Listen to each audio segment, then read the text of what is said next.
1 cup జొన్న పిండి, 2 కప్పుల మైదాను తీసుకున్నానండి. రెండింటిని కలిపేసి కొంచెం సాల్ట్ వేసి నీళ్లు వేసి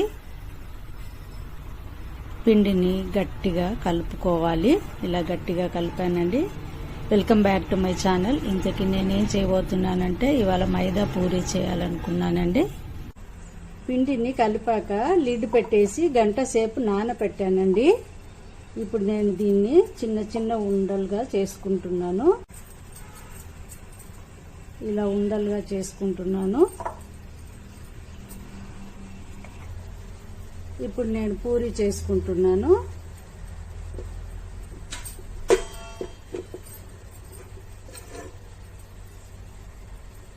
కొద్దిగా ఆయిల్ అప్లై చేశాను వీటికి.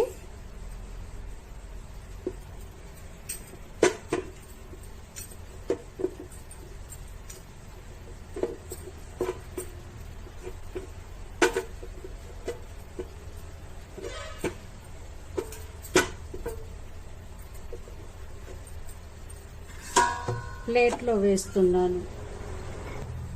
చూడండి, కొన్ని పూరీలను చేసి పెట్టుకున్నాను. ఒక 4.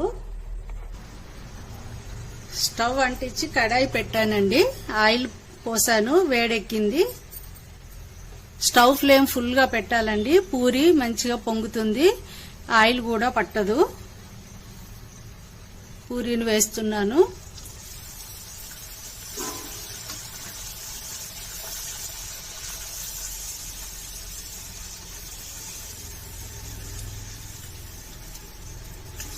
ఇవి చాలా టేస్టీగా ఉంటాయండి. ఆయిల్ పట్టదు, పిండి కలిపేటప్పుడు ఆయిల్ వేసే పని లేదు.